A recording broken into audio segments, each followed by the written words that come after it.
Hi, I'm Antony van Couvering with Minds and Machines, and we're here for another conversation about new top-level domains with Jodee Rich of PeopleBrowsr. Jodee, why don't you tell me a little bit about how you got into the space? I've been in the space since the mid-90s, but you're a relative newcomer. What drew you to it? What's the attraction of top-level domains? So the internet is about to be broken up into interest groups. People now know how to use their Twitter, their Facebook and their LinkedIn to do social things. People understand about pokes and retweets and likes. And these top-level domains break the internet up into different containers that can become social networks. Why do you think that just the names are so important? What is it about a name that really matters? I mean, they're still going to resolve in exactly the same way. So What's humans different? love being in groups, and now we're labeling the groups. We're taking the vegetable soup and the fruit salad and we're turning it into easily identified, labeled groups. How did you hear about this stuff? I was at a conference and I heard Adrian Kidnaris talking next door, and I went and sat in on it years and years ago, and I thought, this is just amazing. This is the future of the internet. What do you think about the different people that you see applying for top-level domains? I mean, we have obviously a bunch of brands. What other kinds of groups do you see, and what do you think that they bring to the table? So what the different groups bring to the table is a focus for consumers. So if you're interested in horses, horse lovers will go to the .horse. If you're a CEO, CEOs will go and they will get a tag, which is, in my case, jodeerich.ceo. But that will give me entry into something that's much deeper than a name. It'll give me entry to a network, just as getting a .horse would give me entry to a network. And so we say that, it used to be the domain business, domain name business. It's now about identities, and identities become networks, and that this is a business card of the future. And what's cool about this is I don't have a phone number or a fax number or an email address on my business card. I have a domain name. It's my identity. And on the back is where my identities lead, which could be my stream, my web, my blog, or my contact. So you think that the domain names sort of are a label, a signifier, an insignia that people can use that sort of sits outside of any particular technology, that can be used for multiple technologies? As a human being, it gives us a higher level description of who we are.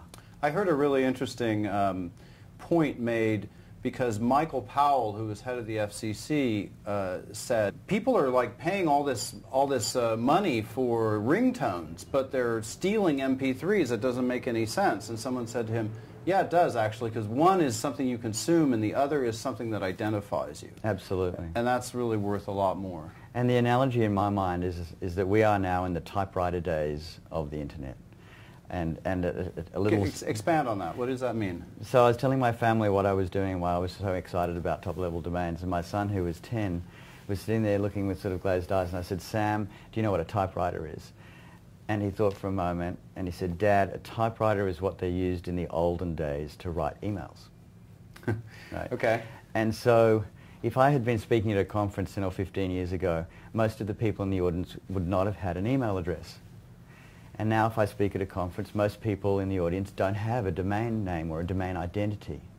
But I think in the next 5 to 10 years we will.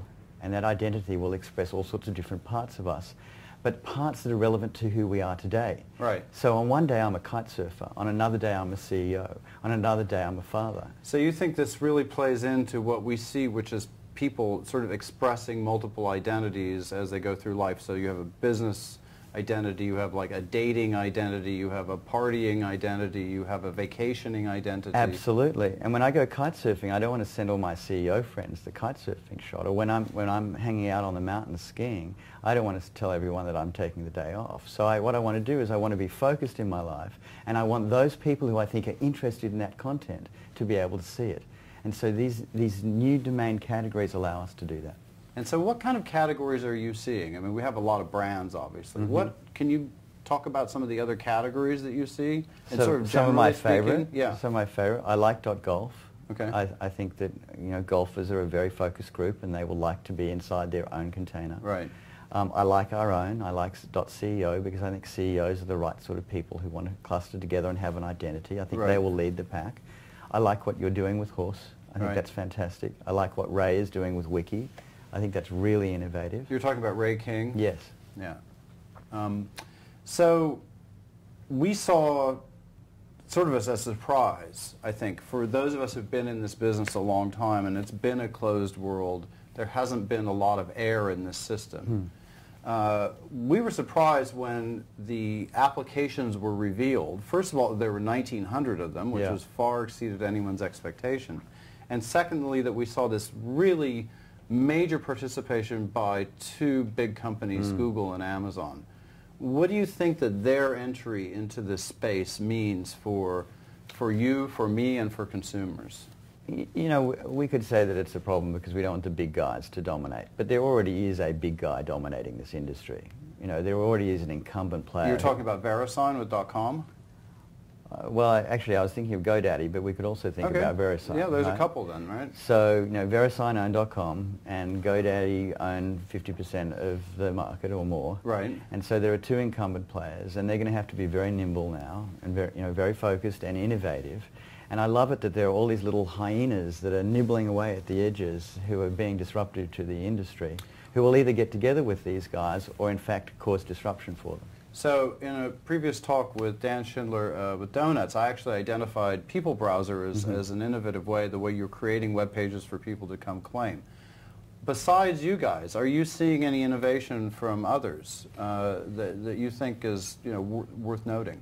So I think there are some gatekeepers to innovation right now. One of the gatekeepers is this contention issue. It's still going to be a while before You're meaning the fact that people can't properly express themselves or roll out their plans until the contentious set. Meaning people apply for more than one person apply for the same name. Exactly. And so we just came out of a meeting with one of the .music contenders. And they have an amazing plan. And I think that plan is going to disrupt the music industry for a second time. Okay. So iTunes completely knocked the industry over. Yeah. And I think that .music is going to knock the industry over again. It's going to democratize it beyond iTunes. If they win. If they win and one of the big gorillas doesn't end up owning .music, hopefully the community will end up owning .music. So let's talk a little bit about the idea, because it's been an issue. It's been a public policy issue. It's been something that governments have worried about. It's within the ICANN rules, but some of these big companies have said, I want to own that name and I don't want to actually dispense domain names. I think I'll rent them to them and I'll give them as a sort of a terms of use, you know, but I can take it back. It's different than you owning a domain name. What do you think about that? I think it's offensive. You know, I think that we have antitrust law and we have trade practices law for exactly this reason, and we should be applying it in this industry like we do any other. You know, there's always this tension between commercial interest and the public interest. And there's no doubt in my mind that there is a vast public interest in us having a diversified, focused and colourful internet. And right now the internet is shades of grey. Expand on that if you would. It's all .com. It's all .com. What if I said you could only have an email address with Antony.com? Well, I would like that. Oh my God. Yeah, but not everyone else wants to be Antony.com. Exactly right. So today we have 250 million domain names. Compare that to billions of email addresses or Facebook pages or what. What do you see these new top-level domains doing to the number of domain names total? And talk, if you will, about how what that means for actual usage. So if we can solve the friction problem in the system, which is right now a normal person does not know what DNS or buying a domain name is. I mean, if you said to my wife, go and buy a domain name, she would have no idea. And you know, she's a smart, tech-savvy person. Right. And GoDaddy have done their best to try and make it easy. But I think we're still at, you know, version 0 of what the user interface looks like for buying domain names. We can make that frictionless and easy. Then we will be able to use the Facebook example of people wanting their own vanity URLs and their own identities to actually jump to an amazing spot, which is we're going to get 8 billion new domain names. Do you think that's feasible in the next few totally years? do. And you know, I'm so happy that we've got this on video, because in 10 years I want to show my children that Daddy said that one day we'd have 8 billion domain names. Great.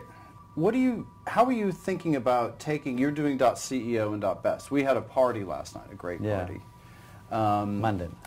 Yeah. And you're introducing .CEO and .best. How are you going to take those to market? I mean, how are you going to reach people with those domain names? So we say that .CEO is the CEO for we say that .CEO is the TLD for leaders, and that it is the only TLD that conveys authority, power, and credibility. And it's a very, very focused market. And how are you going to reach those Almost every CEO has a presence either on Wikipedia LinkedIn, Facebook, or Twitter.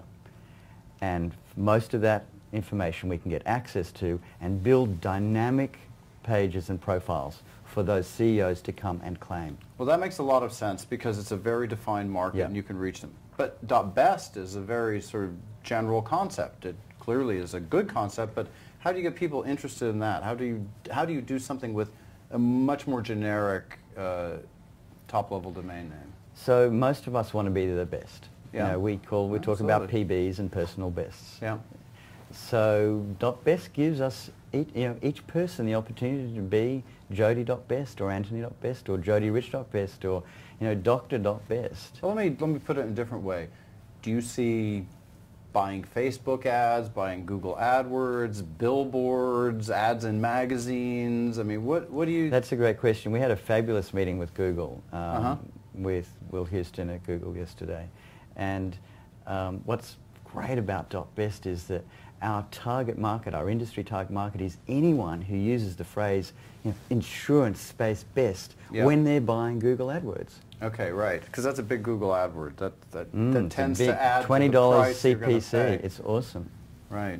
Okay. What do you think about what has been a big part of the current domain name system, which are speculators? There's people who buy names and then hold them and sell them to somebody else. What do you think about that? And what do you think the new top-level domains are going to do to that, and why? So I think as an economist, it's always great to have the traders in the system. Right. Because what they're doing is they're creating market, they're creating buffer, and they're creating distribution for us. Okay. As long as there's some regulation that makes sure that they properly represent what they're doing, and as long as there's innovation so that one trader makes the name available in one way to this group and another trader makes the name available to another, and I think they're actually serving a purpose. But I think that part of the industry will become commoditized. And I think the big profits in domaining are going to be much lower, are going to be reduced compared to what they were a little while ago. So I'd like to talk about one other thing, which is what we call premium names, which are names that are worth more than the standard amount.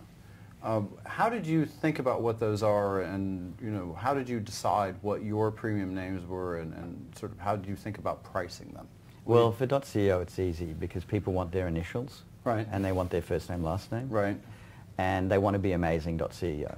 They want to be adjective.ceo. Right. That was easy. And then for best, you really can be inspired by AdWords. Okay. So you think looking at Google AdWords and the cost of those is a good corollary for understanding that. Jodee, one last question. What do you think is the top-level domain that you didn't apply for that you think is a real hit? You were just like, oh, that's an amazing idea. I wish I'd done that. That is such a great question. I think I'm with Fred. Fred inspired me on this. Fred said to me the other day that he thinks there'll be 40,000 TLDs. And Fred and I were saying that one day there'll be a TLD language. And we'll be writing books and prose and grammar, and you'll be able to click on any word or phrase, and it'll be a TLD that resolves to that link. And that's super cool. All right. Thanks so much, Jodee. Thanks very much. I really appreciate it. Yeah, good to see you. All right.